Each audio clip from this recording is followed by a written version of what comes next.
Hello and welcome to another Fountain Insight video. My name is Chris Reeve and I'm the social media manager here at Fountain Partnership. And I'm delighted, genuinely very excited to be joined by Jenny Bruckman, Vice President of Customer Success and Strategic Partnerships at Wevo today, a customer experience company that offers the fastest platform for optimizing digital experiences and pinpointing why visitors are not engaging. Jenny is going to be talking us through how to understand your customers like never before. I'm literally like frothing at the mouth for this one, Jenny. So I'm really excited to get into it. So first of all, Jenny, why should people be doubling down on this in 2022? Because I still feel like customer insights aren't really appreciated enough. People aren't really understanding the true capabilities of this area. Yeah, I don't disagree with that one bit. And just thank you so much for wanting to unpack this topic. I think this is so valuable. I come from 10 plus years of A/B testing and optimization, and it astonishes me how few companies are still leading with data.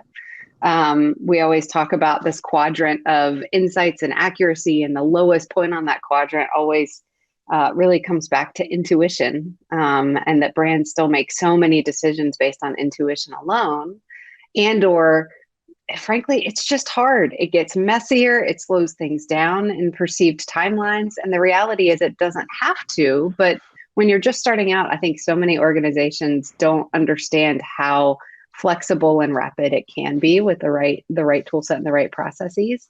And frankly, the right mindset, and I think if the pandemic has taught us anything, it's that customers are shouting their expectations. They are telling us what they want, and it's really the responsibility of the brand or the organization to meet them. And then that's the baseline, right? We should be exceeding and innovating to deliver what they don't even know that they want yet. And so I think that tends to follow with growth in the market for the companies and organizations that do that particularly well. But insights are really that key driver of true impact in the end. That's where growth comes from.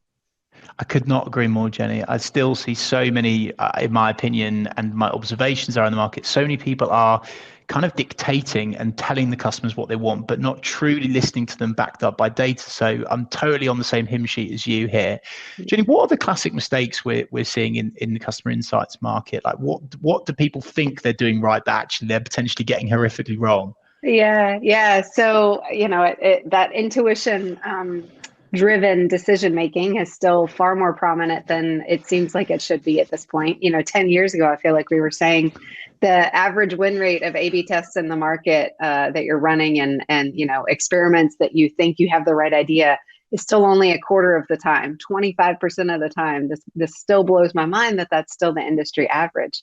And that's true because our instinct is often wrong, right? Our intuition is guided and based on best practices and things like that. But there are circumstances and there are personas that we may not be aware of. And so I think the opportunity cost that comes with making too big of a bet or placing too much emphasis in your roadmap on an intuitive direction instead of a data-driven or an insight-led direction is really the biggest fallback of many companies. And I think in the essence of it feels hard, the other big thing that I see many teams do is they hold up progress for perfection.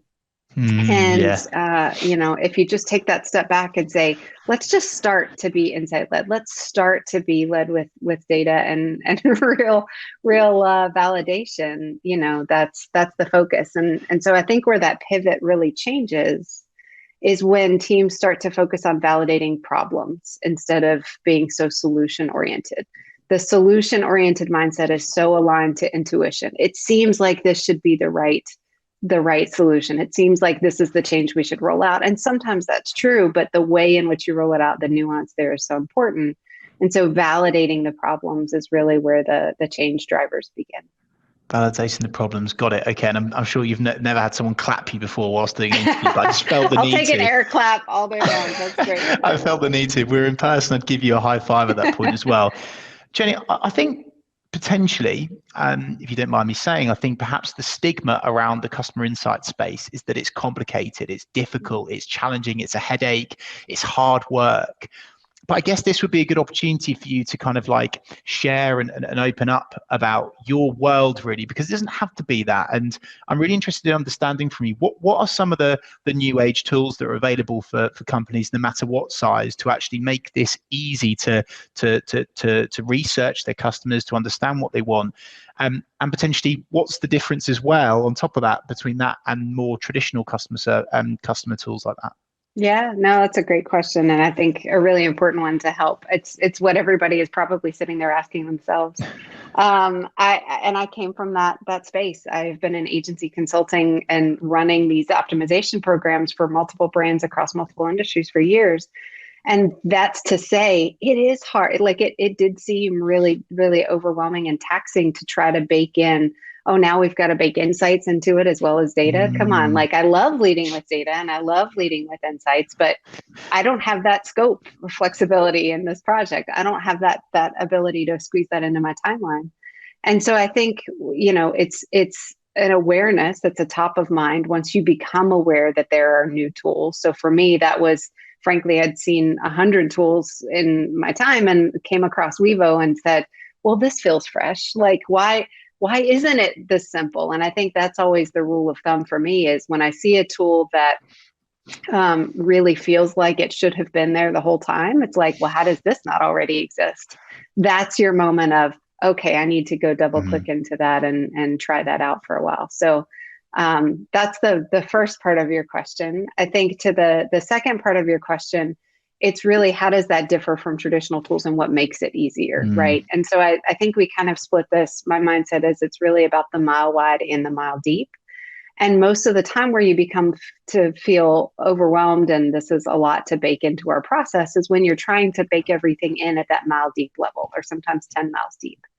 And the challenge of that is that you don't always need a mile deep understanding. Sometimes you need a faster, leaner way to associate quantitative and qualitative insights. And so at Wevo, we really seek to bring the best of both of those worlds together. So you've got traditional user research tools that are more formative or generative research that are really valuable for that 10 miles deep, sometimes a different use case, but oftentimes for that evaluative research, that problem validation, that solution, hypothesis validation, that's where you need the mile wide tool, and you need something that's standardized, that everybody doesn't have to be a UX pro to know how to use, that will give you also true signal versus noise. And I think that's the other challenge is so many tools leave a lot to the interpretation of the user or the expertise of the user to put in the right methodology, to build the right study framework, to exercise the interview, for example, in traditional UX research without any bias. And then if you present any fraction of challenge in that when you share results back, it becomes very doubted by senior leadership and by your fellow teams. And so when you can standardize in a repeatable, scalable way, and that's what we're all about at Wevo, it's how do we take really rich qualitative insights, capture them at quantitative scale of hundreds of people per page, and then do it in a standardized way that the framework is always reliable so that you really understand what's true signal versus noise. Amazing. So much here already. And my mind is going with so many questions, but I'm going to try and stay on script, Jenny, which is, I really am quite interested to help people that aren't on the customer insights bandwagon here and get them on it as soon as possible. And I think an appropriate thing to ask at this stage would be to understand where has the industry gone in say the last 5 years or even less than that? Because I feel like it's just gone boom. And I think a lot of people will be watching this now going, I think I understand customer insights, but I don't think they do. So can you just kind of demonstrate and perhaps just talk us through what's happened in the last few years in your world? Yeah. So I read a stat recently that said we're going to need 100 million UX research pros by 2050, I think it was, to keep up with the ongoing pace of demand for insights. That alone is like let me take a second and digest that, And so it's about how do you combine, you're going to need that expert level, really mile deep or 10 miles deep analysis on some parts of the experience, on some, areas of the roadmap. But you have tools at your disposal. You have this ability to get mile wide at a really repeatable and fast scale. And that's why our focus is on how do we deliver this back as quickly as possible and in a summarized way where we are biased in understanding it's about humans and it's about smart AI. So you need that combination of both, and it should be turnkey, and it should be at a large enough volume that gives you meaningful insights that are relevant for action. And so I think over the past few years, what we've seen is, and you're right, your instinct is exactly right, that hockey stick trajectory is going off the charts. Demand for insights is higher than ever. That's a result of the pandemic. That's a result of everyone going digital who wasn't before. Even local mom and pop restaurants, right, are innovating in ways that they never had to with delivery and pickup and orders and all of this. And so everyone's starting to speak the same baseline language with that shared understanding and expectation of, I got to be able to communicate with this brand or this organization online. But then how you scale up and meet that demand is the really shifting part that I think we've seen in the marketplace, where you don't just get to, say that insights are difficult anymore. It's a requirement. And so the acceleration is really behind that. It's no longer clunky. It's no longer complicated. And what I really like there, Jenny, is you've said, actually, quite frankly, there's no excuse anymore. It doesn't matter if you are a tiny startup. You don't have to be this big, bulky organization to actually implement and utilize customer insights properly. So thank you for breaking through that nonsense. I really appreciate it. To make this relatable for our audience, Jenny, how have you seen customer insights work for any business really in the last year or so? Could you give us an understanding of how someone's potentially even used Wevo, for example, and then actually improved their business as a consequence of that? Sure. Yeah. So I think, we're very fortunate to be a validation company that looks for validation from customers on the value of the insights. And that's the reward in and of itself. And it's the same attitude that these winning businesses take when they embrace that the impact will come from being insight led. That's really where that happens. And so for us, we see those who are most successful lean into insights, in the greatest way. And that's from MasterCard to Intuit to TaxAct. I mean, we've got this broad portfolio. I think these, particularly these traditionally high consideration journeys are really ripe for the impact that they can see with insights. And that's from financial services to higher education to travel and hospitality right now is higher consideration than ever.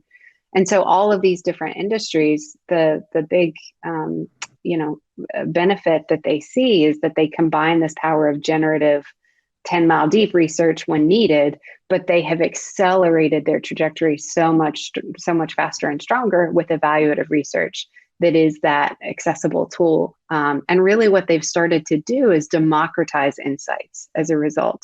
It's no longer this elusive thing that, only the super pros can do. The super pros actually appreciate and embrace the idea that broader teams can gather their own insights, make more validated roadmap decisions, prioritize better projects and releases.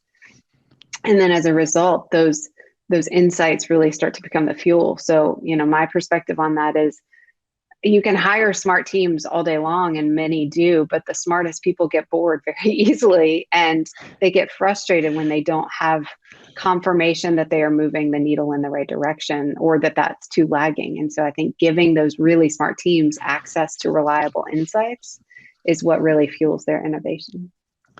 That's such a refreshing statement, Jenny, regarding smart people getting bored. And I think there's a lot of truth in that. And another statement that I absolutely love, really did love. And of course, I did my stalking before we filmed this content, Jenny. And there's a great line on your website, which is delight your customers from the start. So I want to really open that box because it's something that I'm really passionate about. But before we do that, how does Wevo achieve that? How are you delighting your customers from the start? What does that really mean? Yeah. So we really seek to deliver that fastest path to optimize these experiences by both a qualitative and a quantitative lens. We I've started affectionately referring to it as Qualt in our world, right? It's highly insightful feedback, but at a statistically significant volume. And then when you make that effortless and rapid, that's a no-brainer. And so if we empower these marketers and UX professionals and designers and everyone in between to conduct that evaluative research across all of their digital experience assets, it's a page of a live site, it's a concept of a pre-live experience that you've just designed but don't want to develop until you know that it's the right direction. We can do pre-live validation to reduce that risk before launch.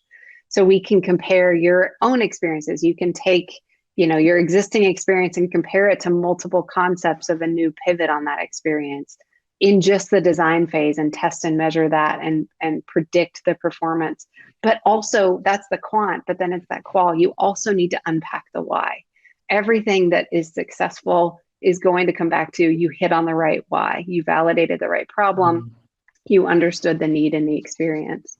And so if you are able to do that, that's great from a pre-live validation, but then we also recommend you need to take your impact and accelerate it across other lenses. You can compare not just to your experiences, but to competitors. And you could do a head-to-head comparison of those experiences and understand and unpack the strengths and weaknesses of each. Go make a way better version C of your experience. And that's really where that change driver exists. So that could be a page, that could be that comparison of multiple pages. Or what we're seeing the greatest demand for is the journey, the holistic, especially in cookieless times that we're in right now, the holistic cross-channel journey where to the user, it crosses these multiple touch points. So it may be a direct-to-consumer brand site that leads into Amazon or that leads into Walmart. That is one journey to them. And you should be able to measure feedback across that holistic experience. And we can give you that quant and qual data across that and do that in a really, I can clearly geek out on this all day long, but no, it's great. That journey level, yeah. No, it's amazing. And I'm just really just enjoying just getting all of that from you. It's so good. And we're going to share so much of this. And I'm going to have to get you on again, Jenny, because I just think there's so much more that you can divulge into. One of the things that we spoke about off air, so to speak, before we started was I love the fact that we've said delight your customers, because shouldn't we all be aspiring to do this? And what really annoys me, and perhaps I'm holding my hands up saying, I think I'm anti-CSAT. I think I've decided now I'm anti-customer satisfaction. Why are people aspiring for satisfaction? Why don't they aspire to delight? And of course, one of the ways you can do that is through customer insights. So absolutely amazing. Jenny, I really, really want to say thank you so much for coming on and sharing your wisdom and insights with us today. I really appreciate it. Thank you for having me. We love your team. This is the dream team right here. So thank you. Thanks for having me. That's lovely. Jenny, thank you so much. And thank you for everyone that's watching this on YouTube or any of the social channels. And a big hello if you're listening to this on SoundCloud, Spotify, or iTunes too. If you've enjoyed the video, do give it a share and ask us any questions. I'm sure Jenny will get back to you if you've got any questions regarding customer insights. Any questions on digital marketing at all, you know where to go. Hit us up on email. You can email us at contact@fountainpartnership.co.uk. Jenny, thank you so much, and I'll talk to you again soon.